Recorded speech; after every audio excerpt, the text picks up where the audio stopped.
Hey guys, welcome back. Hope you're doing well. Today's video is all about the Viltrox 24mm f1.8 autofocus prime lens for Sony full frame cameras. That's a mouthful. I'm sorry, I had to get all of that out, but what it is a 24mm, so semi-wide angle f1.8, so bright aperture, and it's a fixed focal length, meaning it's a prime lens. And so it's a great walk-around lens for landscapes and cityscapes, things like that, which is what I have been shooting. The nice folks at Viltrox sent me this lens a few weeks ago, asked me if I would do a review, and of course I said yes, because I love the wide angles and I love prime lenses, and that f1.8 gets me kind of excited every time. As I said, the nice folks at Viltrox were kind enough to send me the lens and ask me to review it, but they didn't put any requirements around it, nor did they ask for approval of this video before I published it. So in other words, everything in this video is all my own opinion based on my use of the lens in the field. I should also point out that this review is from the viewpoint of a photographer. Of course, you can take video with this lens. I've seen some other reviews about this specific lens where they indicate there may be some focus breathing during video. This is not something I'm really testing out. While I've done a few video tests with it, I am primarily a photographer and my point of view is skewed in that direction. Just wanted to be clear about that up front. So you may be thinking, hey Jim, why do I need a 24mm prime lens? I've already got a zoom lens that does 24-70 or some version of that. And that lens that you have is probably an f4 or an f2.8. It's one or the other most likely. And that's the reason that this lens can come in really handy, because it has that f1.8. It allows you to shoot much brighter aperture in lower light. So one of the things I love to do is walk around in cities at night, and that f1.8 aperture makes all the difference for me. So as I said, the Viltrox folks sent me this lens a couple of weeks ago. I've been doing test shots both back at home in Austin, where it's primarily focused on cityscapes, and then here in Boulder, Colorado, where I'm primarily taking some landscape shots. As I said, it's a great focal length for either one because that 24mm is a fairly wide point of view, which I think comes in great for both cityscapes and landscapes. Keep in mind, with that bright aperture, not only can you shoot things in lower light handheld, but you could even do something tripod mounted in the evening, capturing the night sky, again, because of the bright, wide open aperture. I'll also add that build quality is very solid. It feels great in the hand. It looks great on the camera. It's got a USB-C port so that you can do firmware updates. And of course, the image quality is fantastic. There are a couple of things to be aware of, which I will point out in detail later in the video. But most notably, they are that at the bright, wide open aperture of f1.8, I do see some vignetting, and it's not as sharp in the corners. But in the center, it's obviously nice and bright, and of course, crisp as can be. There is of course a focus ring on the lens, as you would expect, and an aperture ring. By the way, the aperture varies between 1.8 and f16. As you're turning that, you do get some slight resistance, which feels really good. There's also an automatic aperture setting, which you could set to on the lens, which means you can then adjust the aperture in the camera. So out here with the landscapes, I've been shooting everything from basically f1.8 all the way up to f16. Happy with the results. I will show you copious amounts of photos here so that you can see for yourself. As far as cityscapes go, I'm mostly out at night shooting in lower light, which means I'm shooting at that wide open aperture of f1.8. And for me, the softness and the vignetting in the corners is frankly a bit immaterial in those shots. And the reason why is, of course, the corners are not something that I'm really too concerned about when I'm shooting those kind of street type shots at night.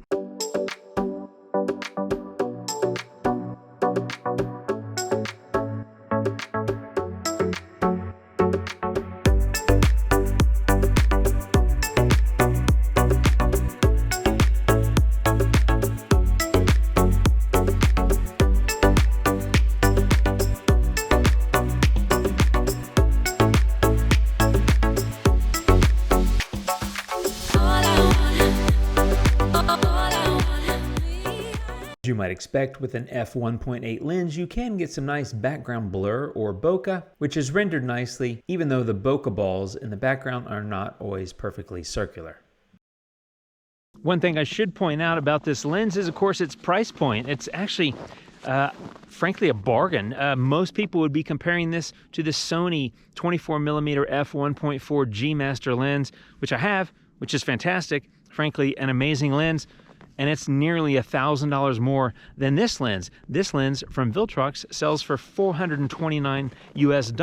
To me, I consider that a bit of a bargain, to be honest, for a lens that's giving me quality shots, gives me a lot of flexibility in terms of landscapes and cityscapes, and of course lower light handheld shooting, which is something I'm in favor of in cities, as I've said before.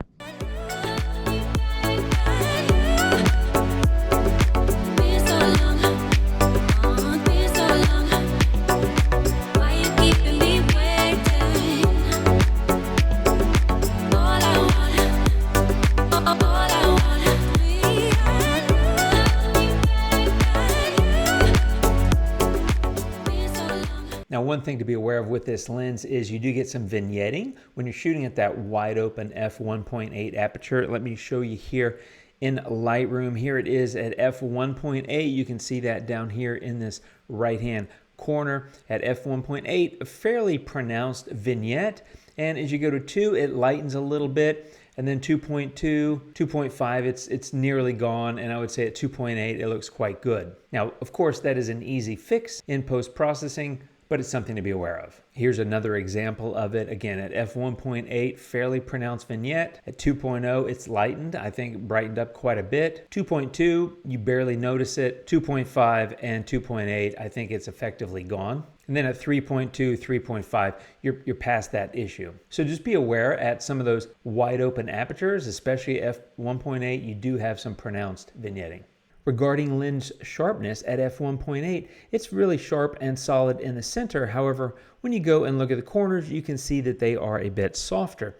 However, as you tighten up that aperture, you can see that these corners start to improve. There's f2, f2.2, here's 2.5, and I would say by 2.8, this corner is looking pretty sharp. So if you can't tell by now, I'm pleased with this lens. I actually think it's a great product. I'm really happy to be using it. I love the wider angle point of view, as I already said. I love the f1.8, comes in super handy for folks like myself, running and gunning in cities at night.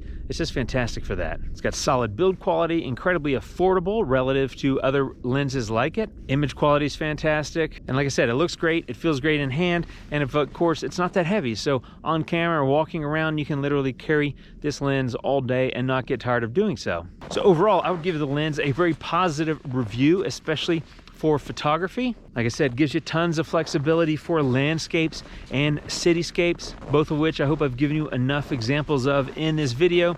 And as I mentioned at the beginning of the video, these photos were captured both in Austin as well as here in Boulder, Colorado. So I want to thank the nice people at Viltrox for sending me this lens. As I said at the beginning of the video, they did not require any approval of my video, so everything here is my opinion only based on my experiences with it, which so far, as I said, have been quite good. Okay, folks, that wraps up this review. Overall, I'm very pleased with the image quality and the build quality. A couple of things to be aware of, as I said, but overall, for photographers and specifically the way I use a lens like this, it's fantastic. Great value, great build, all those kind of things.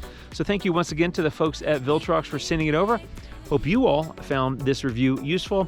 Leave any comments, questions down below. I'll do my best to answer them. Until next time, my friends, take care of yourselves and adios.